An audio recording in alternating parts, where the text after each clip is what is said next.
Olá, olá, meus alunos e minhas alunas, todo mundo bem? Preparados aí para mais uma aula do Código de Ética da Polícia Militar e Corpo de Bombeiro Militar? Então, vamos juntos aí estudar essa legislação para você gabaritar esse assunto na sua prova.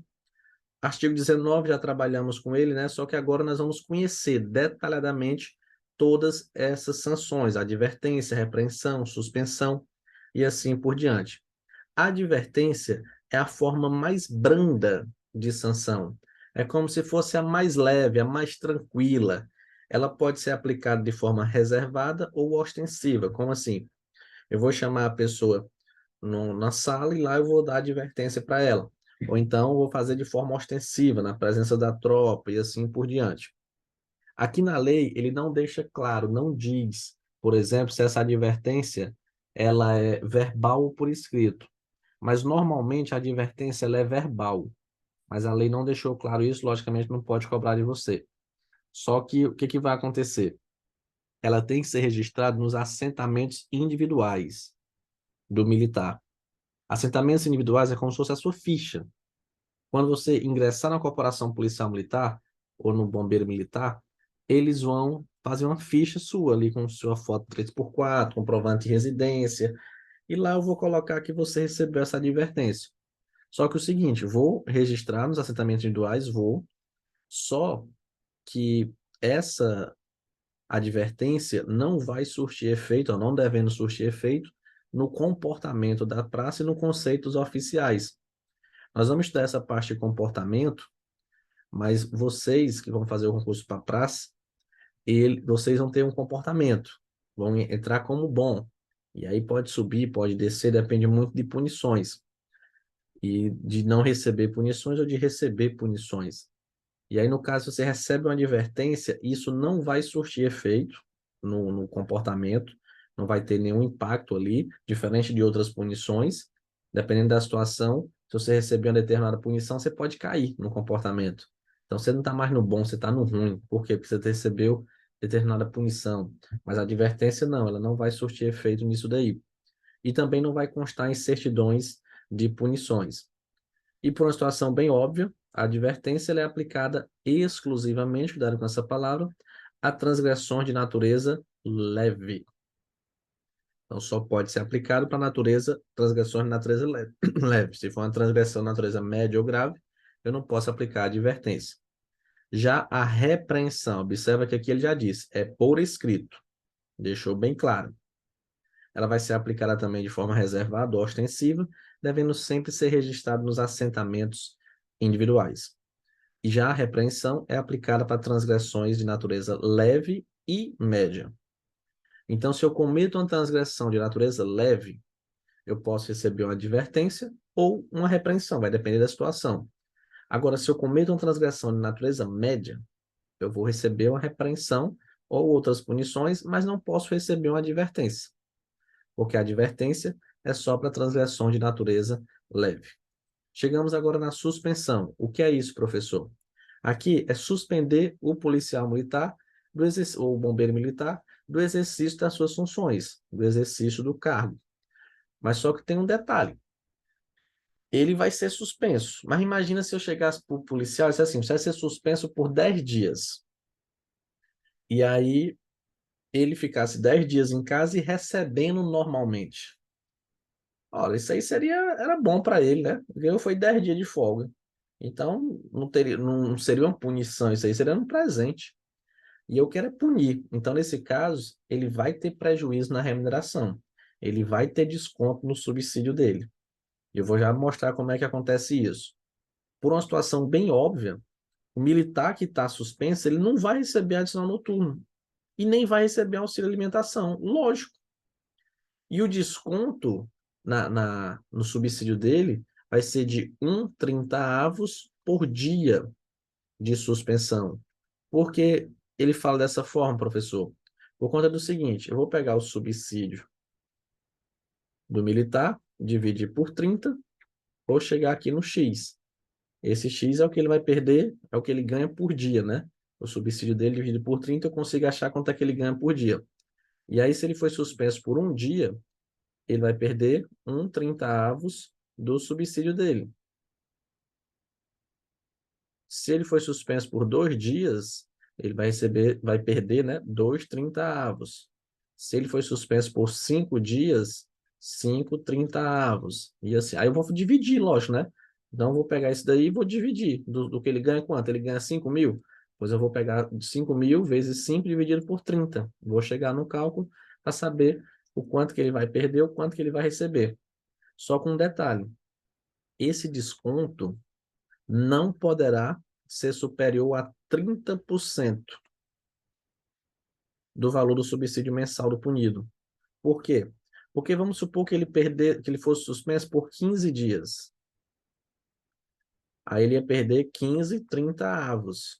Eu vou fazer a divisão aqui e vai dar 1/2. Vai dar a metade.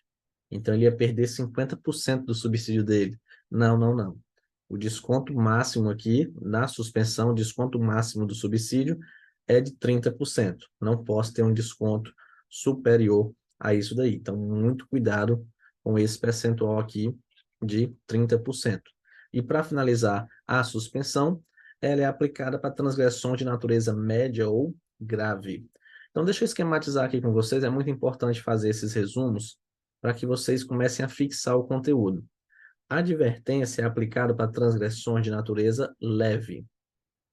Repreensão de natureza leve ou média.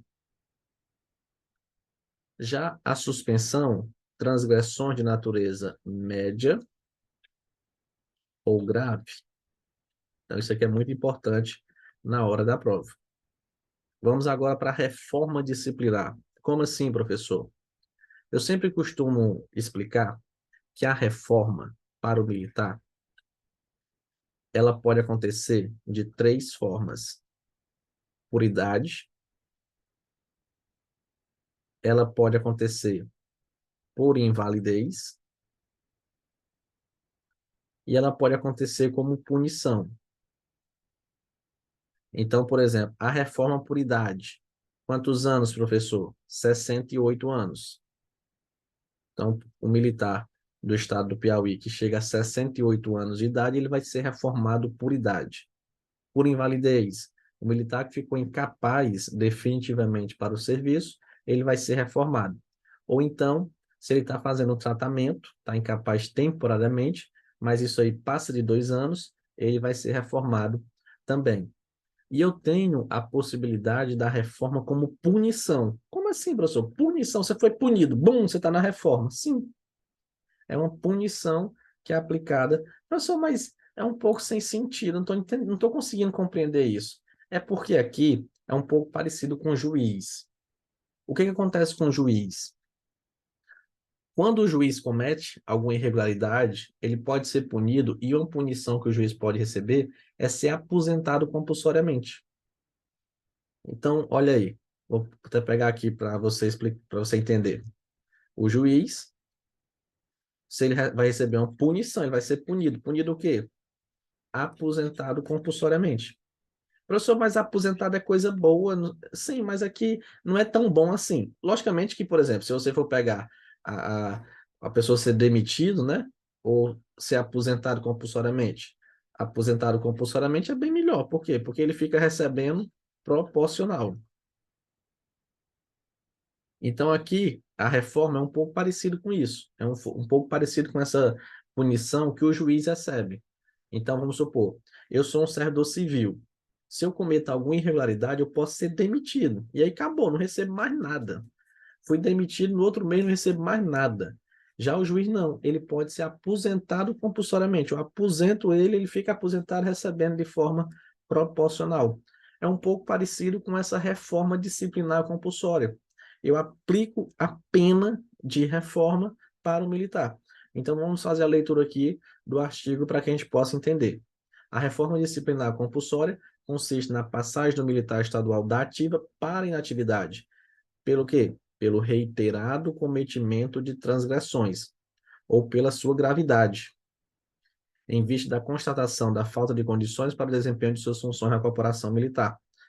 Então, reiterado cometimento de transgressões, como assim? Está cometendo transgressões todo dia, todo mês, toda semana, então está reiterado o cometimento de transgressões. Reforma. Ou pela sua gravidade. Às vezes pode ser só uma, duas, mas a gravidade foi tão grande que ele já pode ser reformado. A reforma disciplinar compulsória poderá ser aplicada em sede pertinente de processo administrativo disciplinar, nós vamos chamar aqui carinhosamente de PAD, pelas autoridades do inciso 1 e 2 do artigo 13, quando o militar, mediante parecer da junta médica ou perícia oficial e laudo de exame de insanidade mental, for considerado incapaz de permanecer no serviço ativo da corporação. Olha aqui o que eu falei, a reforma será aplicada por invalidez. E a reforma disciplinar compulsória do militar estadual será efetuada no grau hierárquico da graduação ao posto que possui nativa e com proventos proporcionais ao seu tempo de serviço. Então, ele vai ser no mesmo grau ou no posto que ele possui, se é soldado, se é cabo, vai ser reformado como soldado, cabo, capitão, major, o mesmo posto que possui. Não vai ser promovido por conta disso e nem vai ser rebaixado também, não. Vai ficar na mesma graduação, no mesmo posto. E vai ser proporcional. Como assim? Se ele tem 10 anos trabalhando no Corpo de Bombeiros, ele vai receber, vamos, só um exemplo aqui, não se atentem a valor, mas só para você entender. É como se ele fosse receber R$ 2.000 por mês. Se ele tem 15 anos no Corpo de Bombeiro, é como se, opa, 15 anos, então ele vai receber aqui uns 2.500. Se ele tem 5 anos, vai receber 1.000. Como eu falei, não se atentem a esses valores aqui, são valores que eu estou só chutando aqui para você entender o que é proporcional. Quanto maior o tempo, ele ganha mais. Quanto menor, ele ganha menos. Beleza. Agora vamos falar da demissão. A demissão, ela decorrerá do processo de perda do posto e da patente, consequente da submissão do oficial. Então, opa, demissão, ela é aplicada para o oficial. Até então, não tinha diferença nenhuma. Tipo, advertência. Não foi falado nada aplicado para praça oficial. Repreensão, aplicado para praça oficial. Suspensão, da mesma forma.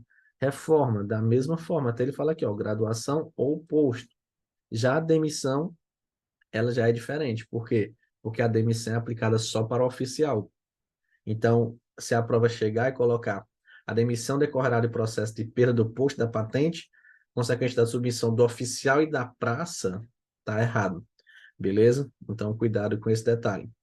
O oficial perderá o posto e a patente se for julgado indigno do oficialato ou com ele incompatível, por decisão do tribunal competente, tendo por consequência a sua demissão por ato do governador. E a Constituição do Piauí diz, né? Que ele vai perder o posto e a patente em tempo de paz pelo Tribunal de Justiça, em tempo de guerra por um tribunal especial. Por isso que o Código de Ética, ele determinou que vai ser por decisão de um tribunal competente. Que aí pronto, deixou bem amplo aí, bem tranquilo esse parágrafo primeiro. O oficial da ativa demitido não terá direito a qualquer remuneração ou indenização. Então, aquilo que eu falei para vocês, o que é melhor, às vezes, ser demitido ou ser reformado? Melhor ser reformado, ainda continua ganhando alguma coisa. Demitido não ganha mais nada. O oficial inativo demitido perderá todos os seus direitos inerentes ao posto e à patente, exceto a percepção de remuneração. Bem interessante isso daqui, esse parágrafo terceiro, pegadinha de prova. Por quê? Porque ele fala, o oficial da ativa demitido, ele não vai ter direito à remuneração e indenização. Então, aqui é um pouco parecido com o servidor civil. O servidor civil é demitido, acabou. Não vai receber nada, não vai receber. Pronto, acabou. Só que o inativo, ele está aposentado. E a aposentadoria é um direito da pessoa. E aí, se eu tirar esse aposento da pessoa, aí vai ficar complicado, porque ela pagou, ela contribuiu para a Previdência. Ela passou o tempo, ela passou, vamos supor, 30 anos, 35 anos de corporação militar, pagando a contribuição para a Previdência, para o regime próprio, né, militar, todo mês. Então, muito cuidado com isso, porque o oficial inativo demitido, ele vai perder os direitos ao posto e à patente. Então, vamos supor, ele era um capitão que estava na inatividade, ele tinha as designações hierárquicas, né? Tinha toda aquele hierarquia, respeito. Se ele foi demitido, está na inatividade, ele não é mais. Ele vai perder esses direitos aí inerentes ao posto, à patente, por exemplo, porte de arma, se ele tiver em razão da função de oficial, vai perder diversos outros direitos aí, exceto a remuneração. Ele continua recebendo. Por quê? Porque ele está aposentado e ele pagou por aquilo ali. Beleza? Então, cuidado com isso daqui.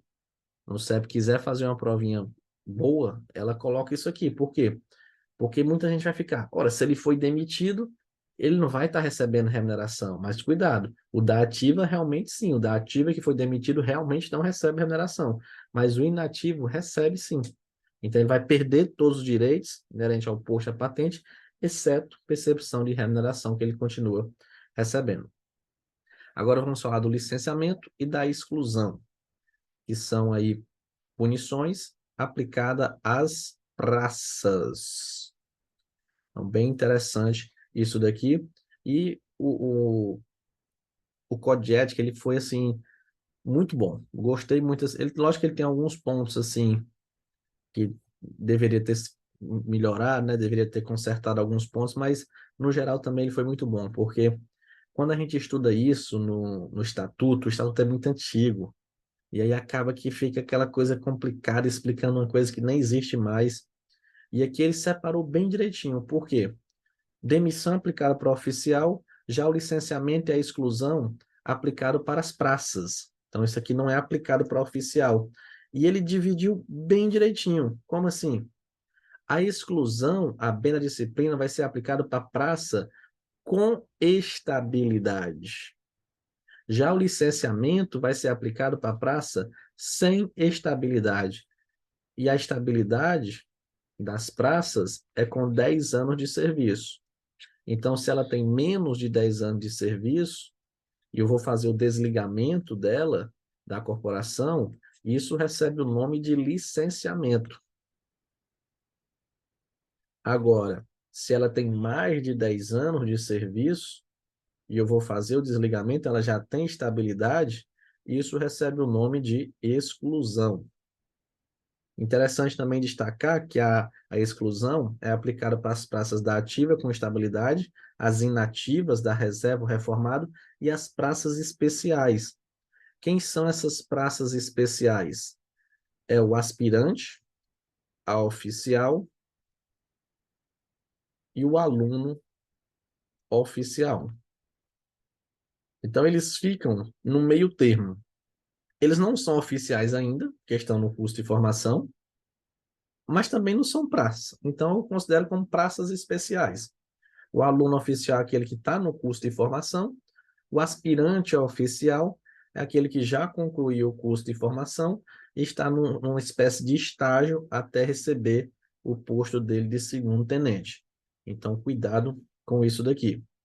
A exclusão e o licenciamento, a bem da disciplina, decorrerá da apreciação da incapacidade da praça militar permanecer na corporação, apurados respectivamente mediante conselho de disciplina e processo administrativo disciplinar ordinário. Vamos conhecer todos esses processos aí nas próximas aulas. As praças da ativa e as praças especiais licenciadas. E outra coisa que você tem que tomar cuidado. Licenciamento não é a mesma coisa de licença, pelo amor de Deus, não, de jeito nenhum, são parecidíssimos, mas não é a mesma coisa. Licença é um direito, é um afastamento temporário, a pessoa tira aquele período de licença, normalmente é remunerado, né? Tem algumas que não são, mas normalmente a licença ela é remunerada, e a pessoa tira a licença e depois ela volta para a corporação. O licenciamento aqui, ó, é tchau, tá indo embora, acabou. Beleza? Então, não confunda. Então, as praças da ativa e praças especiais licenciadas ou excluídas não terão direito a qualquer remuneração e indenização. Já aquela praça inativa, excluída bem da disciplina, perderá todos os seus direitos inerentes à graduação, exceto a percepção de remuneração. Professor, peraí, eu consigo perceber até a sua dúvida aí na sua casa. Tanta experiência que eu tenho de trabalhar com legislação que eu já sei até que você está com essa dúvida. Você está pensando assim, professor, mas como é que uma pessoa que está na inatividade vai ser excluído, vai ser licenciado? Se ele já está inativo, professor, é porque ele pode ter cometido um ato quando ele estava na ativa. E aí, quando o resultado do processo, então, quando foram apurar, ele já estava na inatividade. E aí chegou lá, ixi, o processo terminou agora. O que que eu vou fazer? Não, vou excluir. Ah, mas ele já está na inatividade já. Então, o que que vai acontecer? Ele vai perder todos os direitos inerentes à graduação, exceto a remuneração. Por quê? Porque a remuneração decorre da aposentadoria, decorre do direito previdenciário. Ele contribuiu para ter aquele aposento. Então, eu não posso tirar aquilo ali dele. Já pensou? O cara está lá na atividade, já 60 e poucos anos de idade, aí, bum, perde a remuneração. Como é que ele vai conseguir outro emprego? Como é que ele vai conseguir se aposentar de novo? Seria também um pouco de injustiça aqui nesse caso. Então, cuidado com esse detalhe. Eu considero isso aqui muito forte de prova por conta da pegadinha envolvida e do jogo de palavras, que ele fala exceto. Essa palavra exceto, ela sempre é importante na hora da prova. Agora vamos falar um pouquinho dessa comunicação disciplinar, apuração, que já é mais tranquilo, é muita questão de leitura. Eu vou fazer a leitura com vocês, sempre que tiver um ponto importante, eu vou estar aí falando. Mas vamos terminar o nosso resumo, né? Começamos aqui o resumo. Então, reforma disciplinar, como já foi visto, né? Pode ser aplicado aí para o militar como uma punição e também pode ser aplicado na questão de invalidez, de incapacidade. A demissão aplicada apenas para os oficiais e o licenciamento e a exclusão da disciplina aplicada apenas para as praças. Mas a gente precisa fazer outra diferenciação aqui. Por quê? Porque o licenciamento é aplicado para praça sem estabilidade. Já a exclusão, aplicado para praça com estabilidade, para a praça que está na inatividade e para as praças especiais. Pronto, um resuminho bacana de da prova. Antes da prova, você já pode pegar aqui e revisar. Então, vamos lá. Artigo agora 27. Todo militar que tiver conhecimento de fato contrário à disciplina praticado por subordinado e hierárquico funcional deve participar o mesmo que informar ao diretor, chefe ou comandante imediato por meio de comunicação disciplinar, por escrito. Cuidado com isso. Então, ele viu, é o X9 aqui, o fuxiqueiro, né? Ele viu alguém fazendo algo, ele vai ter que comunicar isso por escrito para o diretor, o chefe ou comandante imediato dele. Essa comunicação deverá ser lavada e remetida ao diretor, chefe ou comandante imediato até o término do expediente do primeiro dia útil, subsequente ao fato motivador. Como assim? Aqui eu tenho um fato motivador. Então, até o término do expediente do primeiro dia útil, cuidado com isso. Como assim? Não é primeiro dia útil, tem diferença. Se o militar, vamos supor, eita, eu sou, vamos imaginar, um primeiro sargento, e aí eu vi um cabo cometendo irregularidade, só que eu vi no sábado. Então, eu tenho até o término do expediente de segunda para informar isso. Agora, se eu vi na quarta-feira, e quinta-feira não é feriado, então eu tenho até o término da quinta-feira, né? Primeiro dia útil subsequente ao fato motivador. A comunicação poderá ser lavrada em forma de parte, ofício, correio eletrônico, qualquer outro meio em uso na corporação. Aqui é a forma, como é que você vai fazer? Você vai fazer através de um ofício, de um e-mail, de uma carta, enfim. Ele fala aí, qualquer outro meio. Quando o militar tomar conhecimento de indício da prática de transgressão através de jornais, publicação, termo de declaração, outros meios, deverá promover a remessa à autoridade competente por intermédio do seu diretor, chefe ou comandante, no primeiro dia útil subsequente ao fato motivador. Caso não seja a autoridade competente, para promover a apuração. Aqui é quando, por exemplo, ele visualiza no jornal. Olha, filmagem aqui, os policiais cometendo uma irregularidade. Opa, ele tem que pegar aquilo ali, já mandar para a autoridade competente no primeiro dia útil subsequente ao fato motivador. Aqui já é mais difícil, assim, da gente conseguir provar, né? Porque eu posso assistir uma coisa no jornal, quem vai saber que eu assisti ou não? Então é mais para prova isso daqui, né? Na prática é mais diferente. Diferente do artigo 27, né? Porque às vezes eu visualizo ali, estou na corporação, então eu vi que teve alguma coisa errada. Então, se eu não fizer nada, fica complicado. Eu tenho que realmente fazer essa comunicação. Mas, enfim, a comunicação deverá ser clara, concisa e precisa, contendo os dados capazes de identificar as pessoas ou coisas envolvidas, o local, a data e a hora do fato, além de caracterizar as circunstâncias que o envolveram sem tecer, comentar opiniões pessoais. Então, aqui é o seguinte, não tem nada que fazer a comunicação e dizer, este cara é um cara sem vergonha, não vale nada, é um bandido. Não. Vai chegar e vai colocar. Olha, aconteceu isso, de forma clara, concisa e precisa, sem tecer, comentar opiniões pessoais. A autoridade militar que receber a comunicação disciplinar, não sendo competente para solucionar, deve encaminhar ao superior imediato. Então, recebi. Opa, não sou competente não, porque aqui quem tem competência é o outro comandante. Ele vai mandar para o outro comandante. No caso de ocorrência disciplinar envolvendo militares integrantes das Forças Armadas ou de outra corrimãs militares estaduais, autoridades do inciso 2 e 3 do artigo 13 deverão tomar as medidas administrativas necessárias sobre a ocorrência e o que foi apurado aos comandantes respectivas forças. A questão de comunicação também, vamos supor, se tiver integrante das Forças Armadas, de Polícia Militar, de Bombeiro Militar, de outro estado, essas autoridades aí vão tomar as medidas necessárias e o que foi apurado aos comandantes das outras forças militares. Agora vamos falar sobre a disponibilidade cautelar. E muito cuidado com isso. Nós estudamos bem aqui, ó, sanções. Isso aqui são punições. O militar que recebe isso aqui, ele foi punido. Já a disponibilidade cautelar, ela não é uma sanção. Olha o que diz a lei. É uma medida administrativa não sancionatória, que se presta a retirar o militar estadual do exercício das funções do local onde ocorreu o fato até o término da sua apuração, devendo prestar serviços normalmente em outra organização militar na localidade em que foi designado pelo comandante da respectiva corporação. Então, aqui é o seguinte, é eu tirar o militar do local onde ele está exercendo sua função e colocar ele em outro local. Para quê, professor?